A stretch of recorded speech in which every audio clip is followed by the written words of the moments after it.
Hey, are you looking to evolve to a higher level of existence?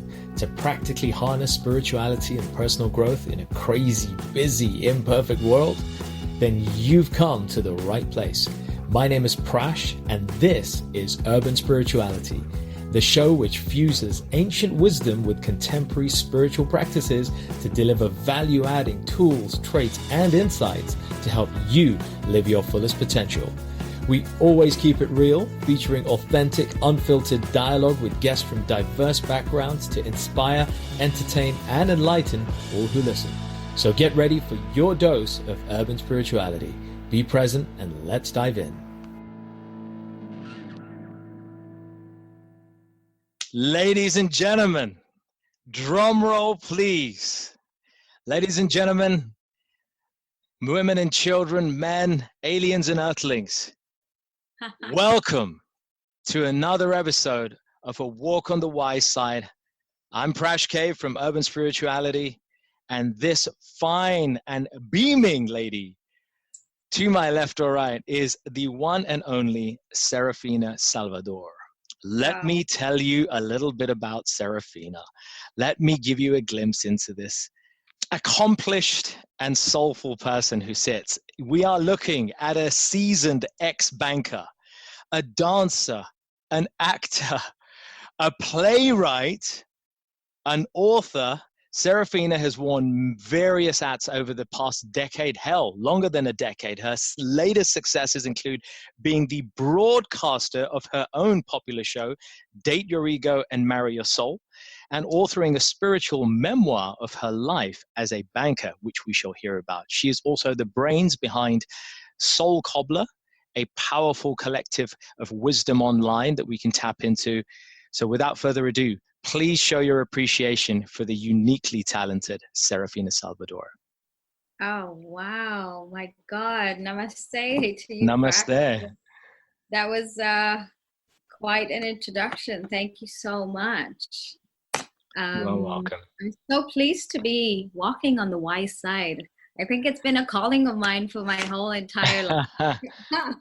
Right. This is a great show. So how are you feeling today? I'm pretty good. As I said, I had this episode in my day that really made my ego fall from kind of way up there right down. I don't think my ego was ever really like out of check badly, but it really hurt my ego. And I think the realization I walked away from that is that everybody needs to recognize and own and manage their ego. Nobody can leave it unchecked. If you leave your ego unchecked, just like you leave your mind unchecked, you are walking down a path filled with treacherous creatures ready to bite you in the ass. And so I think it's important for us all to take that. So I'm ready to be enlightened and share with this fantastic audience. Folks, thank you for joining Mithilesh Puja. So many of you are joining in. Welcome. Serafina, how have you been, and what's been occupying your mind and time of late? Well, Prash, I've just come off performing Act 1 of my next play. As you know, most of my plays are philosophical and based on spiritual truths that find their base in Eastern philosophy, but Western life. The first one was on blame, because I haven't finished writing about blame. I do think blame is one of the most useless emotions we could feel. Wow. And the first one was Don't Blame the Banker, Stupid, and it's all about addressing the divide in society between left and right wing and reminding people that we're all actually just people and humans first. So get over yourselves. In a way, get over your egos and embrace your souls. And the second one, which I was just referring to, is called Don't Blame the Parents, Stupid. Don't blame the parents, stupid. Okay. And that's a big one. That's a big one for everyone. Because we all do that, right? I mean, how many of us, put your hands up, clicking right now, how many of us think our parents are the cause of our suffering and our challenges and what we've not achieved in our life? I mean, how many of us can relate to that? So many, I'm sure. I mean, parents, Louise Hay, a philosopher I follow and who's very famous and who's loved the world with her work, often said that we're all victims of victims. So actually, I was going to put that question to your audience. Do you guys agree we're all victims of victims ultimately, that our parents actually drive us in the directions that we find ourselves in, whether it's a banker, whether it's a lawyer, doctor, wife, sad, happy. Somehow, when you go on that therapist's chair or counselor's chair, the first thing I want to talk about, okay, tell me about your childhood. Now, where did you grow up? What happened? And then, it's sort of like ingrained within us. And, Right. and I don't know if anyone sort of said anything, but I found from my research about the play and from performing just Act One, that it proved so popular because everybody blames their parents.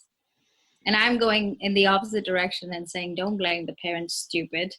And so we're going to find out how this does next year on the theater circuit.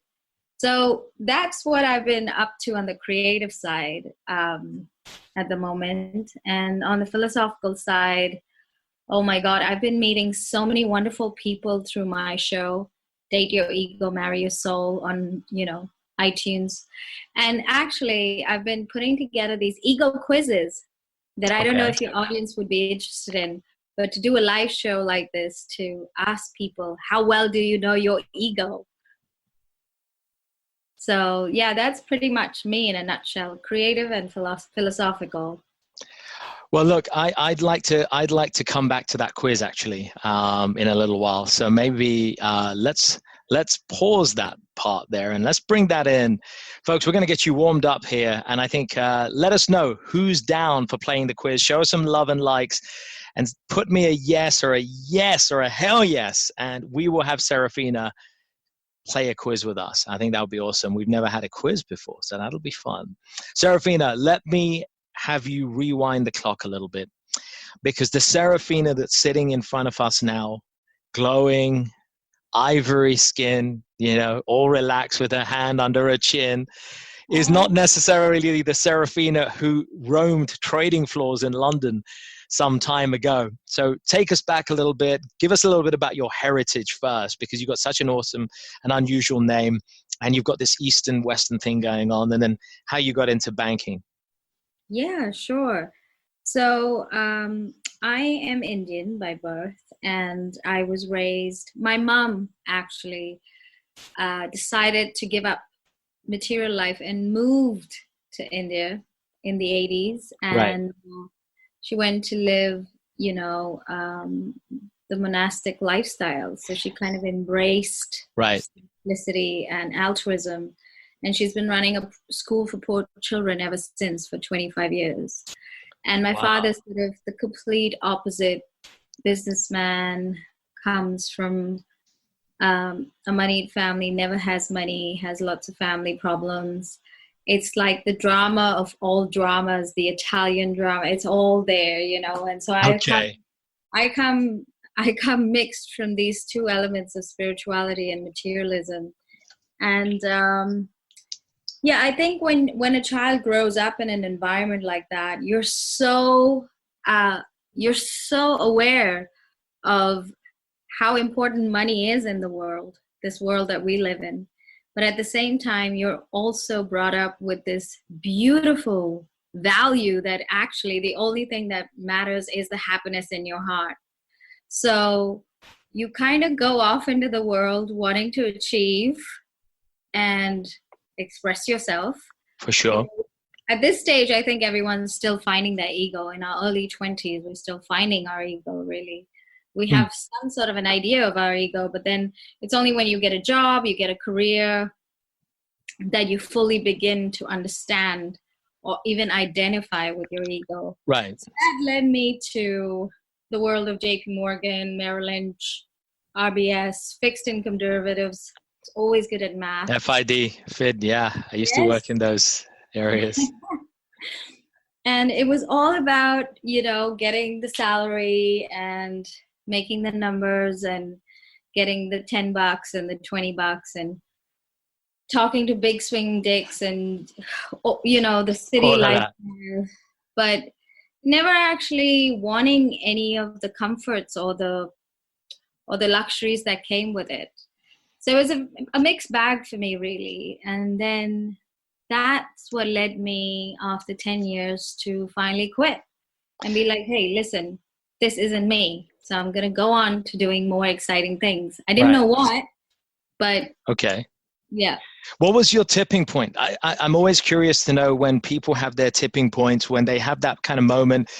Either it's an epiphany, right? And I think we've talked about this before. You know, what was your epiphany moment that caused you to say, wait a minute, what am I doing in this career, in this investment banking field, earning good money,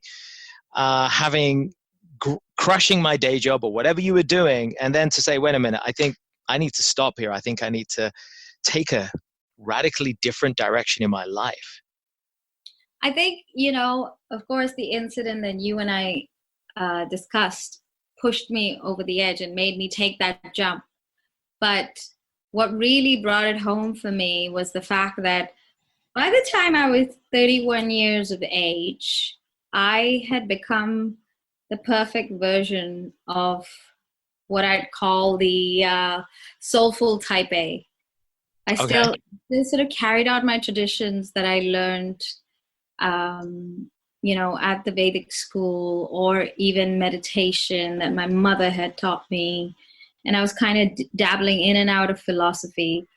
But I was just I was married back then to my childhood sweetheart. So I was the perfect wife, the perfect banker, dressed really well, always had my nails done, was making $10, It was just hear that. Too perfect for me. Wow. And the reason I say it was too perfect is because actually it wasn't something I admitted to myself, it showed up for me.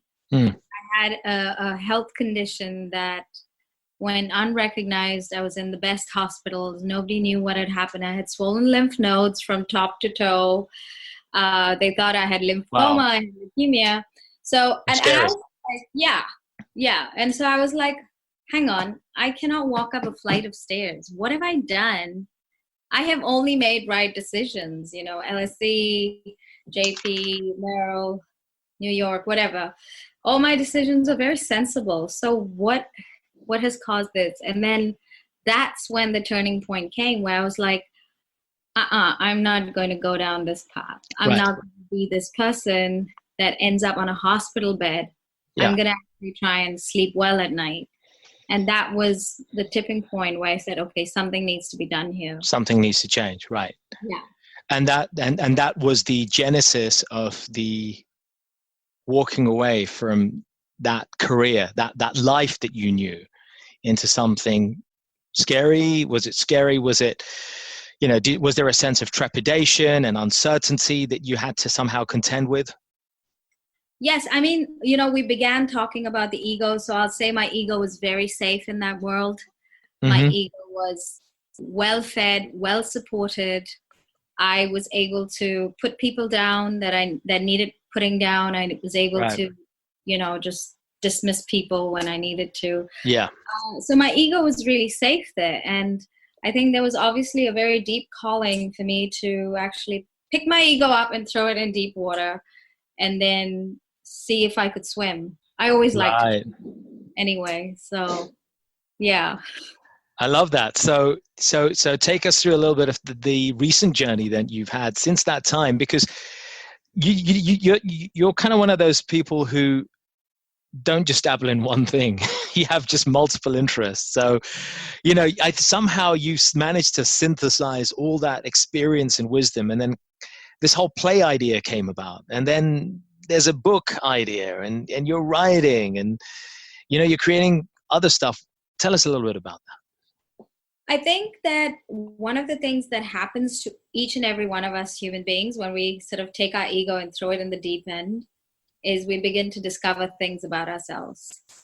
And the person that I discovered was Julia Cameron. And for anyone listening or watching who has a passion for writing or expressing themselves, or who is stuck as an artist, I would strongly advise you to look up Julia Cameron. If there's one thing you leave with from this whole interview and chat, look up Julia Cameron.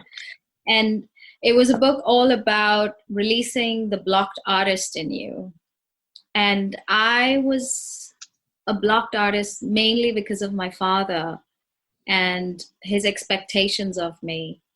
And, the world of money is very confusing. It keeps you safe, but it also puts a lot of pressure on you. So when I began expressing myself and began redefining my ego, or even studying my ego, even becoming aware of it, I realized that there are two expressions to each of us as human beings. One is the most sort of deeper expression, and one is the most superficial expression. Two sides. Two sides, basically. Two sides to us. And I was obviously going from a very ego-led life to something. I didn't know what it was. Right. And so when I got there, I realized, oh, okay. So I used to love rapping as a kid. It was something my teachers didn't like. I loved rapping. So I said, okay, this is how I'm going to express my pain that my ego feels because I'm de-egoing. There's a lot of pain that comes from de-egoing. Yeah. And so that's how my pain got expressed. But at the same time, all of my philosophy came back. And I began practicing Buddhism. And that also found release through writing. So my writing became twofold, creative and philosophical. And that's why I have these two balls in the air constantly. And I'm trying not to be a banker about it now. I'm trying not to have all those posts going out very efficiently and doing this and doing that. People only hear from me once a week when I have a show. And that's about it. I'm not going to be a banker about being a soul cobbler. That's just defeating the purpose. Right. So yeah, that's the two balls in the air at the moment. And then you've got your own show, of course, that you're just describing. You're putting out episodes there. And I think, let me ask you this. How important do you feel it is in the changing landscape, so certainly technology-wise, for having content that is consumable in an audio or a video way like we're doing here? Because the sense that I get is people like you and I who are perhaps avid readers when we were young, not everybody resonates with reading these days. It seems like society is heading in a direction where they want to consume media on the go, and that audio and video-based media is a great way to absorb knowledge as well as absorb rubbish, right? I mean, this is the thing. It's a double-edged sword. We can binge watch with Netflix, or we can nourish ourselves with shows like this and podcasts that you and I are running, stuff like that. What's your take on that? Well, I think for me personally, audio is the way, has been the way, and is the way forward, just because we have so many passions and interests as human beings. And we do live in the 21st century. And if you live in the 21st century in a busy city, chances are you don't have much time. Right. Chances are you're going to have to dip into your own bliss whenever you get a chance, whether that's when you're driving, which is what happens with me, whether that's when you're walking somewhere, whether that's when you're running an errand, whether that's when you're lying exhausted on your bed. So for me, I think audio is great. And when I'm actually speaking to people on this laptop through this mic, I'm actually expressing from my heart. So whatever people are listening to is coming from my heart. There's no contamination. There's no editor there going, oh, that won't sell well, change this around. Right. I could do with an editor. And it would be great to have a producer too. But what I'm saying is, if people are in for the genuine stuff, and if they're willing to go looking for it, I think audio is definitely my preferred version. And I think it's going to become people's preferred version over video even, because people haven't got time. Yeah, absolutely. Time is short, and then people are lacking the patience to read stuff. Consuming wisdom in this way is so important. And talking of wisdom, let me ask you, and folks, I know you're joining in. As you're joining in here at the moment, welcome, and hop onto this fantastic dialogue where we're going to dissect a little bit and understand and take a look underneath the bonnet of what makes the ego tick. What is the architecture of the ego, and what is there to learn? And before we figure out how we can handle and manage our ego, I think, Serafina, I would indulge you in helping us with a definition of sorts. What is the ego? What are we talking about here? Because it's not the mind, it's not the intellect, it's not the soul, it's not the atma. What are we talking about? So I think I really like a number of definitions of the ego, right? But I think the one that I'm going to talk about today is that the part of me, this is by Byron Katie, by the way, and she says that the part of me that I recognize as me is my ego, and the part of you that you recognize as you is your ego. And it really is that simple. We all have an identity. In fact, the word ego in Greek, I know from my Greek lessons, means I. And the ego is all that you believe yourself to be and all that you believe everyone else to be. And in fact, if you go a little deeper into Buddhism or any Eastern philosophy, it will tell you the whole world is an ego. The whole world, the projection of this world is an optical illusion that is created by the ego. Because of our energy vibration, we recognize with the optical illusion, or we don't. In fact, Ramana Maharshi says, there is no I, there just is. So it's just about, I think, choosing the definition that works for you, because it can really mess with your mind. Without an ego, we wouldn't be talking here today. You wouldn't be Prash, I wouldn't be Serafina, we wouldn't be having this discussion, there wouldn't be people tuning in. So I think everything that I identify as me is ego, and everything you identify as you is ego. I like that. Let me share you my kind of take on it. I have a view on that as a kind of working concept that I have, which is like I using the metaphor of a computer. I see that we have the software on a computer is like, so the body, the physical casing of the computer, the plastic, the metal that makes it up, that's like the body, right? That's like our body. I see the software that runs on it as the conscious mind. And then I see the subconscious as the hard disk. The hard disk is our subconscious mind. The software is our conscious mind. And then we have this, you have this interface. We all have an interface on our computer, the interface or the skin. On our cell phones, we have these skins or interfaces. And I see that as our ego. It's our identity. It's what we consider that makes us us. It's that part of us that if we take that away, there is no us. We don't know who we are without that thing. It's our self-concept. It allows us to have that identity. And therefore I see that as our skin or our interface on the computer. And that interface is always interacting with the subconscious mind, the conscious mind, our self-concept, and obviously working through the senses, which are the interfaces, the inputs and outputs of your computer, right? The USB slots and the monitor and the screen, that's how you interact with the world. So I kind of use this analogy on the computer to say, this is what we are, man. And just like any computer has bugs and challenges, we have challenges. Our identity gets mixed up and messed up at times, and it gets hurt. And that's what I want to throw back to you. If having thus described the ego, what role does the ego play in our life beyond? That is the question, I think. I loved your way of describing the ego. In fact, one of the things I write about in my book is our personal iOS. I think just like our cell phones. Okay. Nice. Have an iOS. I think we all have a personal iOS. And I call upon people to upgrade this iOS. Right. So that they can get on with life in all of its holistic aspects, not just one aspect, but get on with it in all of its holistic aspects. Yeah. And listen, I think the ego ultimately wants to protect us. The ego ultimately wants to make us succeed.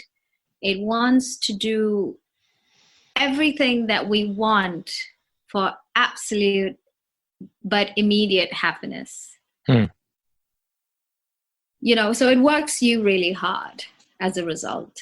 your ego will tell you, Yeah. no, don't get up at 8, get up at 6, go to the gym, get that 6-pack so you'll get that girl or whatever, or you get that modeling contract, or wake up at, I don't know, odd hours and do meditation or take cold showers.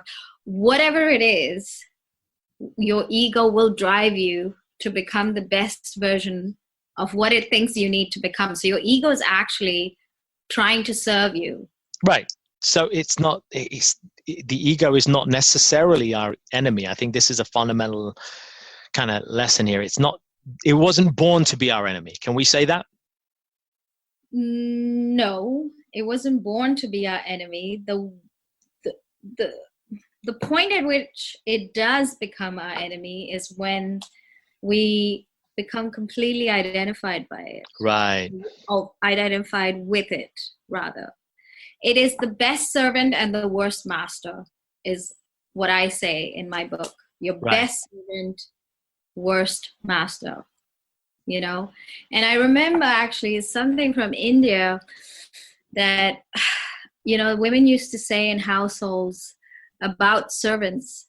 They would say that when you treat servants really well, they sit on your head.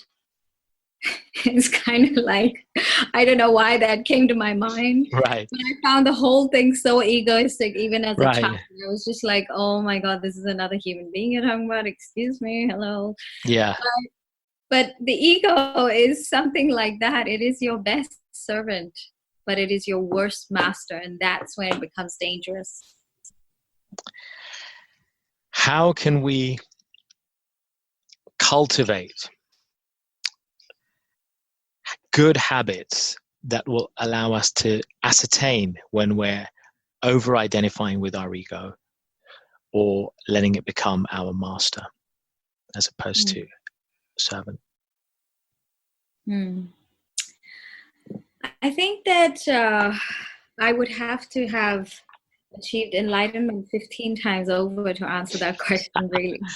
How have you managed to do it in your journey of recent times through your stages of progressive enlightenment? Yeah, I know. I mean, I would say that the most simplest habit you can start to cultivate right now is to understand that the ego is a part of you, and that's it. There's a lot more to you. Mm-hmm. I think that's the simplest starting point for each and every one of us. Your ego, what you look at in the mirror, what you think people think of you, right. How you act, how you talk, where you go. All of these things are only a part of you. There's a lot more to you. You're actually an iceberg. You're the epitome of an iceberg. What you show to the world and what you operate with is like that. That much of you. Right. And then the thing that the reason that becomes confusing is because the ego also has the super ego, and the super ego is such a goody. So the reason I was a bit hesitant on the habits is because the super ego loves habits and will make you the best yogi and the best, I don't know, what is, with that talk that you took me to, will make you the best vegetarian or the best whatever. Right. And it will drive you insane because in either direction, there is no happiness. There is no happiness if you go with the ego or with the super ego. You got to just always be with yourself and be driving these two things rather than letting any one of them drive you. So I think the habit is you are more than your ego. Recognize that. Become aware of it every day in everything that you do. Let me give you an example here. If I was in a situation where my ego was hurt because I felt, a peer, a friend, a family member said something or acted in such a way that I felt insulted. And this happens, how many of us can relate to this, folks? How many of you have been hurt? Put your hands up if you've been hurt and your egos have been damaged, right? I mean, all of us. All of us. All of us, our egos have always been knocked or dented, surely some point in our lives. What have you learned in the recent years that has empowered you to deal with that hurt? Well, actually, something happened. How many days ago now? 3rd of October. Happened 20 days ago. For some reason, my and this is very intimate, but I do think that the most intimate stories make for the most interesting listening. So 20 days ago, my father decided to just stop talking to me. Okay, and I cannot tell you how much that hurts me on not just an ego level, but a soul level. Right. Right? Oh my God. And I have a spiritual practice. I practice Tonglen, which is a breath where you breathe into the suffering, you accept the suffering, and you breathe out peace. It's kind of like the opposite. But what the reason I brought it up is because it is such genuine hurt that I'm going through that I had to actually apply all of my teachings, bring all of my strength together. And all it taught me was that when your ego is hurt, all you can do is cry it out, accept it, release it, understand it. And then, it's actually something, I think Krishna said this in the Gita, that when someone, or not Krishna, but when someone hurts you, send yourself immense amounts of compassion and love, heal yourself, accept the pain as your karma. But don't respond in the same way.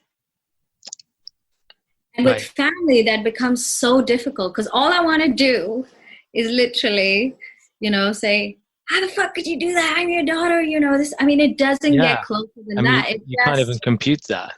And for a daughter, a father is like everything. Right.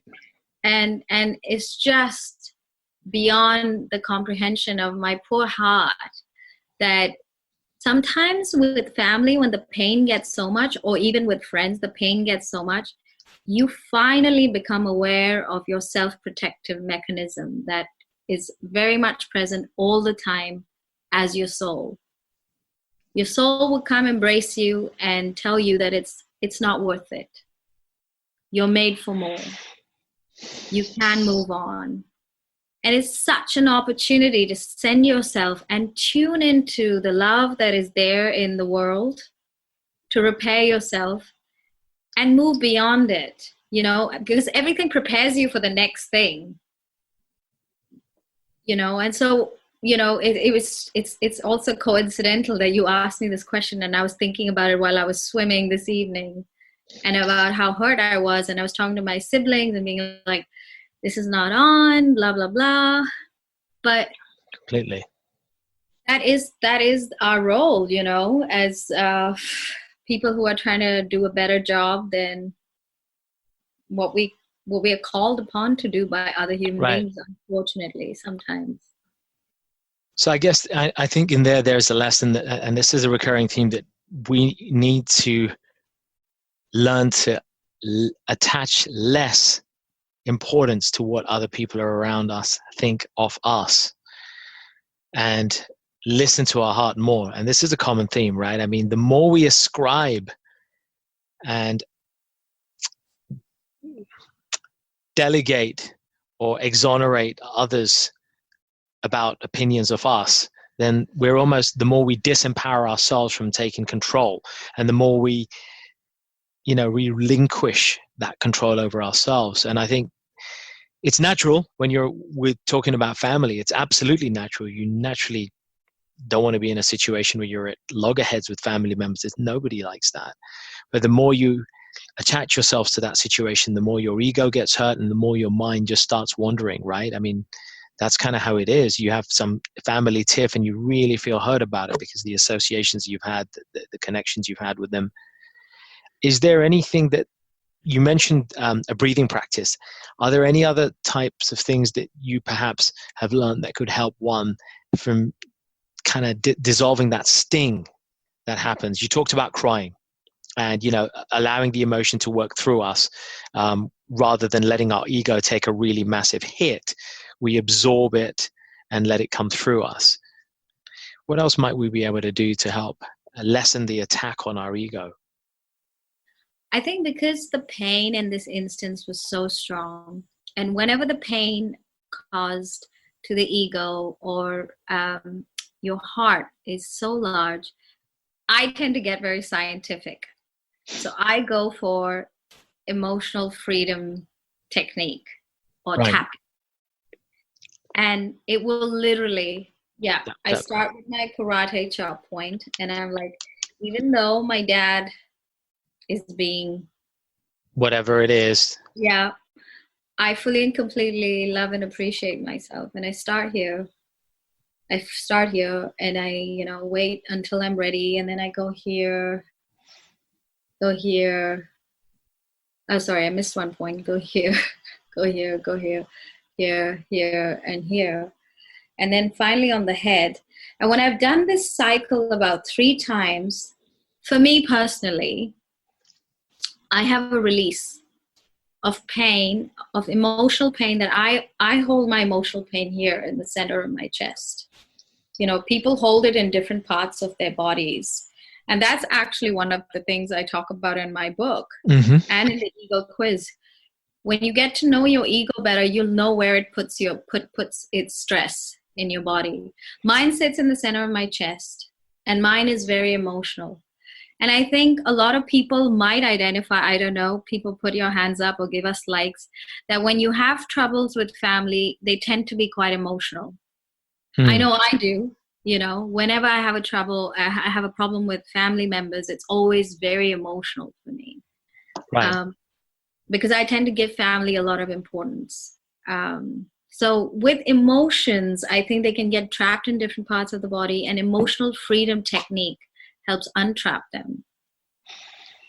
So I would really recommend that to people because of just the amount it's helped me. So that's powerful. I've made a note of that. Folks, check the comments, and I've added EFT as the acronym in its explanation there.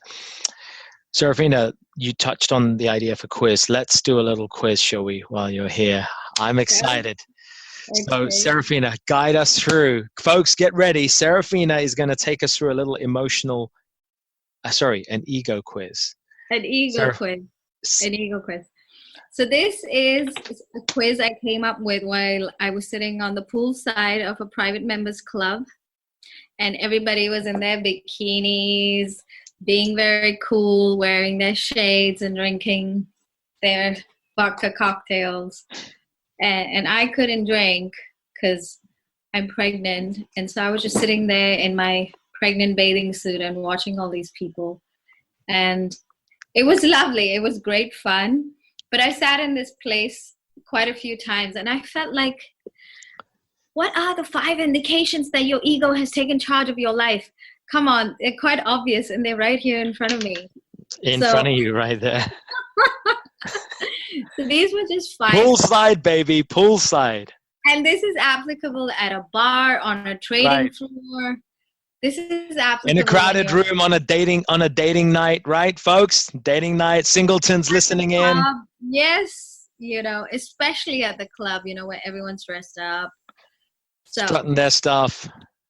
Yes. So I think you just need to ask yourself these 5 questions, and hopefully you'll be able to you'll be able to know if your ego's taken charge or not, So the first thing is no deviations allowed. Now we know everyone has a routine when they go out. They have a way of wearing their hair, their clothes, their perfume. They have a way of standing. Right. They have a way of speaking to the manager, this, that. Everything is pretty much set. Not as an act, but that's just how you are. And that's how you show up. So what happens to you when there is a deviation to this routine? What happens to you if all of a sudden, I don't know, the maitre d' rejects you or says, sorry, we don't have a table, or that girl that you're trying to buy a drink, was checking you out, but now isn't. And how do these deviations affect you? So that's the first one. How do deviations to your fly plan is what I wrote, you know, how you act fly. Yeah.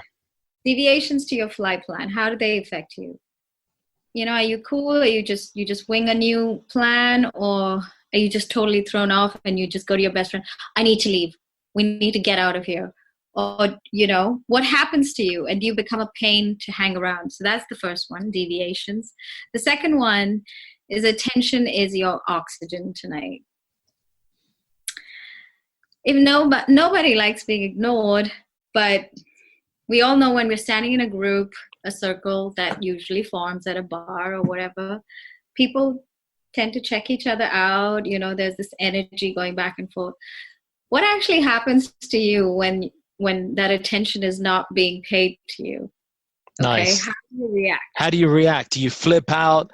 Do you just roll with it and say, like, you know, this is a great way. I'm liking this. I'm really liking this, because you're right. You know, if you're used to having a certain thing, and your swagger and your behavior and the way you operate in society and people around you is a certain way, and when that's not happening, you're not getting that attention that you normally get or expect, even at a basic level.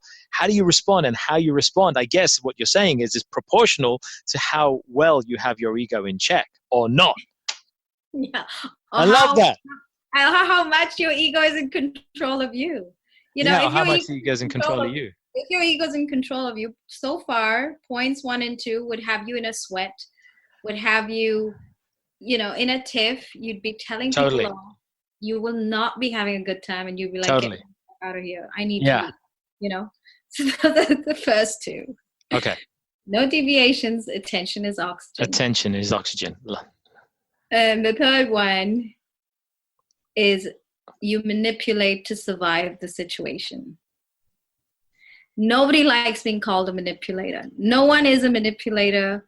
Your super ego will never tell you you're a manipulator. You're the epitome of class and elegance. You know how to do yourself. But when you're thrown in a sticky situation, do you manipulate to survive? You all of a sudden have an errand you remember, or do you all of a sudden have this headache? Oh my God, you have to sit down. Or do you all of a sudden need a friend to come, I don't know, give you extra attention because you're feeling so uncomfortable? Are you going to start manipulating to survive this little, I don't know, ego mess that you find yourself in? If you find, and it's very sneaky, Totally agree. Yeah, if you find yourself telling your best friend, you know, come, let's just move to the corner. So I don't want to be here. He's talking to her or whatever. Yeah. You know, whatever. We all do it. We all do that even with family, right? Sometimes we don't want to be at a family. We don't want to be in or around a certain family situation scenario. And then we start kind of manipulating the situation. Oh, I'm not really well. I don't want to be here.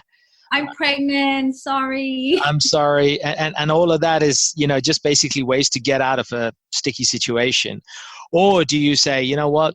I don't like this particular family gathering. I don't like those individuals, but they represent a part of my fabric. My parents liked him, or whatever allegiances are there. Acknowledge the allegiance and say, you know what?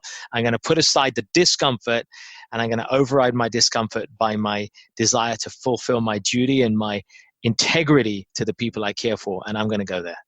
And that's, I guess, the spectrum in that one, right there. That, you know, how much integrity does your ego have? Are you integrity filled or manipulation filled?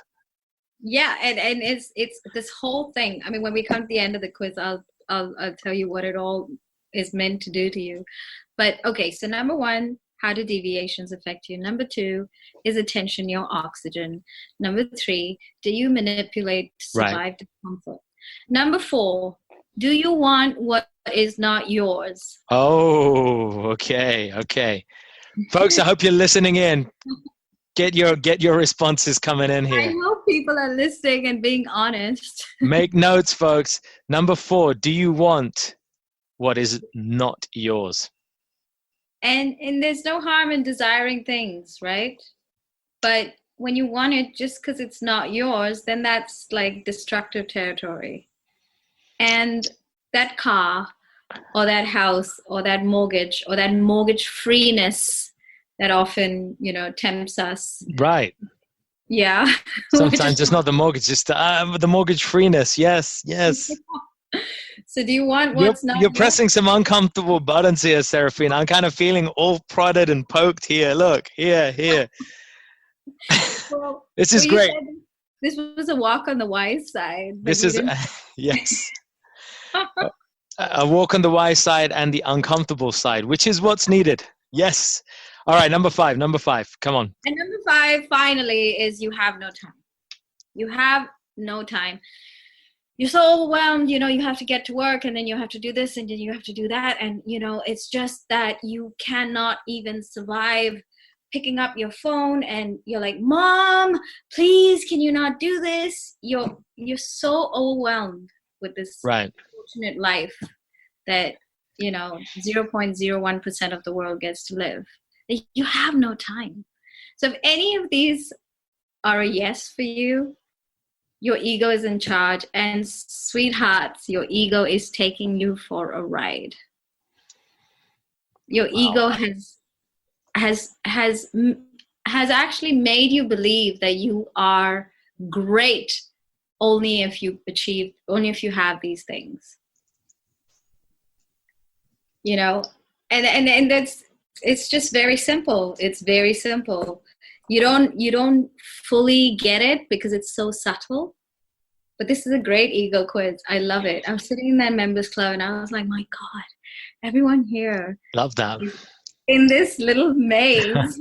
The egos Right. just keep them going round and round it, So yeah. Folks, folks, you're going to have to take this one home. Serafina, do you mind if I capture this and share this in the comments? Because I think it's just priceless, Let's give people a chance to do the quiz, right? And let's see what kind of responses we get in the chat. Folks, we're going to add this. Let's start seeing some responses come up. We want some yeses and nos and kind of honesty. Serafina, that's gold. That's gold. Let's use it. I love that. Okay. As we head towards a close, Mm-hmm. I want to then put this to you. Let me give you a couple of scenarios. All right. I'm 25. I'm a high performing, or I'm 30 and I'm a high performing female executive in a company full of men, and they're all ballsy and they're all on my case, and I really want to strive in this world, and these guys are just jerks and I want to prove them wrong.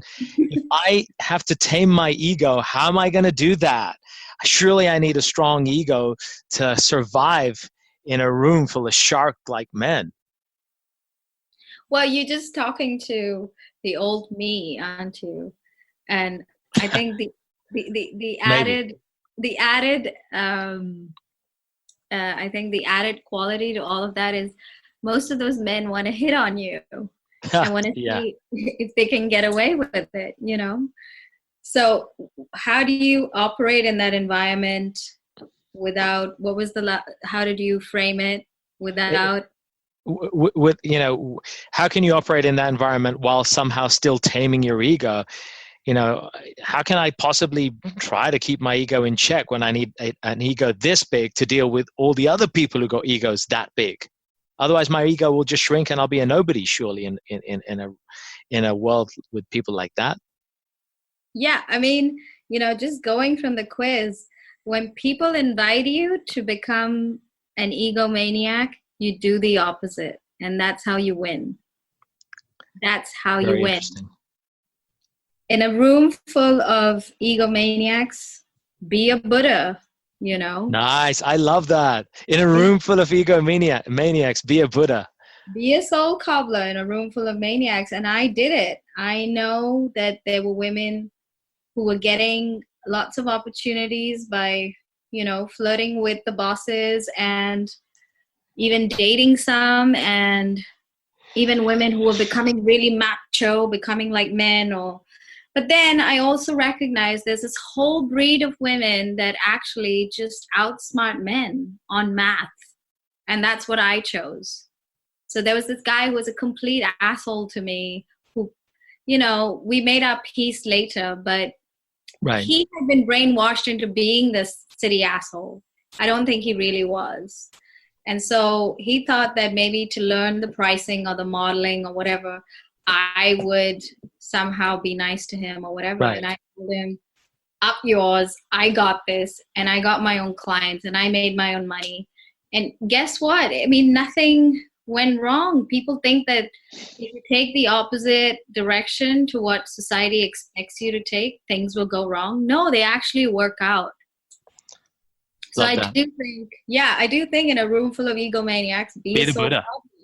Be the soul cobbler. Yeah, be the Buddha, be the soul cobbler. Love that. Let me just touch on that. Describe the soul cobbler. What is the essence of a soul cobbler, and how can we embrace that in our lives? I think we all arrive on planet Earth consciously, and it is a decision we make on a soul level. And the reason we come onto planet Earth is to repair something in our souls. Right. I use this analogy in my book, and it's based on the author of the autobiography of a yogi, Paramahamsa Yogananda, who I consider my guru and whose teachings I study all the time. Phenomenal. And he says in that, and it's his explanation that prompted this thought in my mind, and it's in my book. So picture a building, a really tall building up there in space, and every floor has souls in it. Every floor has souls in it. And the higher the floor, the more evolved the soul. Right. Okay? Okay. Now, if I'm a soul in this building and I want to go from ground to penthouse, I got to evolve my soul to penthouse level. Right. So I, as a soul, all powerful, have this entire universe to choose from. Which planet am I going to go to so I can evolve my soul from ground floor to penthouse? To penthouse.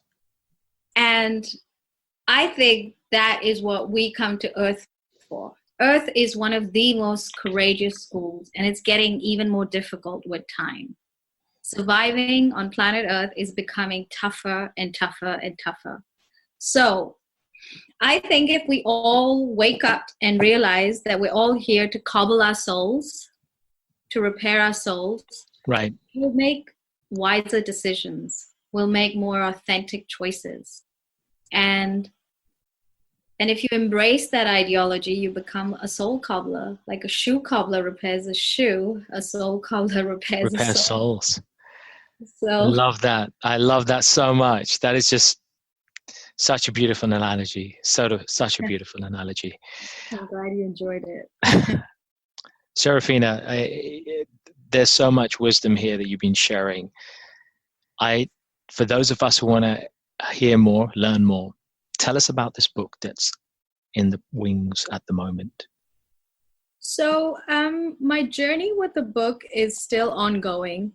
I obviously shared with you that I started the year submitting the book proposal to Hay House, and it wasn't a suitable fit for them. And I'm really glad it wasn't, because now I have so much more to say, and right. It's taking a new form. So there is the podcast, Date Your Ego, Marry Your Soul, which is essentially the core of my message, you know, and the book is going to be along those lines and following that philosophy. But as I even shared with you on today's show, which is so coincidental, I'm also looking and writing about don't blame the parents stupid, but on a philosophical level. Right. You know, how being a child and being a victim of a victim is actually a path to spiritual awakening. So there are, again, two aspects. I don't know, somehow my life seems to be divided into two aspects. Maybe it's the source. My mom and dad are so different. So that is what the books are going to be about. And there are two now because I've written one. and I'm going to reshape that. And I feel like such a calling to write the next one. So that's where I'm at, Prash. Wish me luck. You have my luck and best wishes for the success, because this kind of message needs to reach out. You're a city gal like I am. I don't kind of wear dresses, but I'm a city guy. And you're a city creature. You're a creature of the city like I am. You've gone through an investment banking background like I have, and you've had the great boon of having been exposed to the oldest tradition on the planet, the Vedic culture, that civilization that dates back just in written form alone, 8,500 years, and which makes references to civilizations hundreds of thousands, if not millions of years. That civilization which knew the exact distances between the planets, the astronomical nature of our universe, and so much more. Recognizing that we're from an advanced civilization, and in some way maybe the tragedy is that we've devolved from a penthouse level, taking your analogy, and we've gone down so many floors from that great skyscraper in the sky in space, and we've descended to planet Earth in order to cobble our souls to repair. Yeah. Well, you have to talk to me a bit more about the Vedic culture. You have to come on my show. It would be a pleasure. I'm looking forward to being on your show. And folks, talking about shows, we have a fantastic full-length episode of Serafina on the Urban Spirituality podcast, which I will share the link to below. You'll be able to check it out free for all you good Jews out there on iTunes, on Google, on Android. You'll be able to listen to it. It's like the richest people in England. Yeah. They're rich in culture as well. They're rich in culture. Yes, they are. Big shout out to all the good Jews listening, guys, and everyone else, of course. Look, we definitely should share that with the audience. We've got a fantastic podcast that you've done with us on Urban Spirituality. We'll share that. I want to summarize the points that we've just been through on this. I made a couple of notes, folks. Listen in. Blame. It's a useless game. Everyone else, of course. Number one. So I got that. Blame. It's a useless game. Number two, we're all victims of victims. Identify that and break the cycle. Share that with the audience. We've got it. The ego is our best servant and our worst master. We need to learn to protect and against our over-identification with the ego. I'll say that again. We need to learn to protect against over-identification with our ego. We are much more than our ego. We need to recognize that. The ego loves habits. Check your habits before they wreck you. And finally, use the ego quiz, Serafina's ego quiz, regularly to check and keep your ego in place and tame that ego. Especially at bars. Especially at bars and dating clubs, yes. Folks, all right, Serafina, quick fire rounds. I'm going to throw you a few last questions, a little fun, and let's see how you roll. Are you ready? Favorite color? Red. And why? Why? Just any why or just red? Passion. Passion, okay. Passion for living, love that. City living or country life?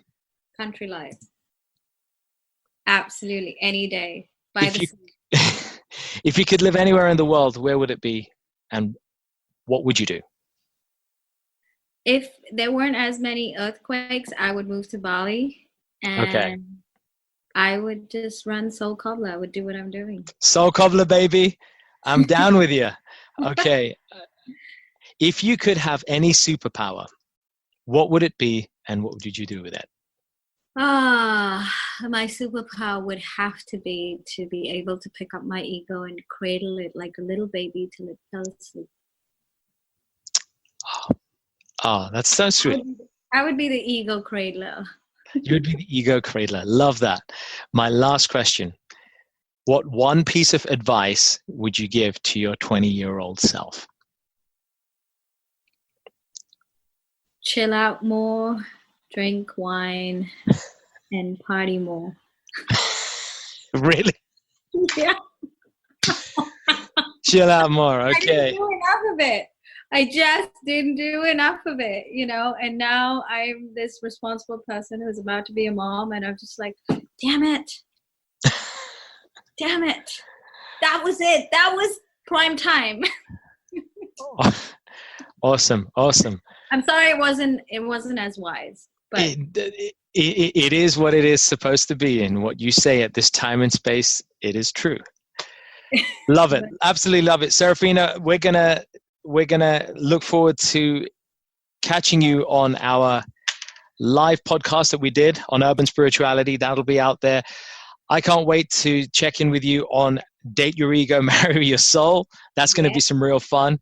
We look forward to Don't Blame the Parents Stupid, coming somewhere near to a theater near you. Watch out, folks. I'm sure it'll come in time. We'll have you back on the show before that happens. We'll talk about that.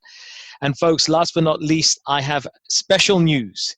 We are running a competition, a very special competition.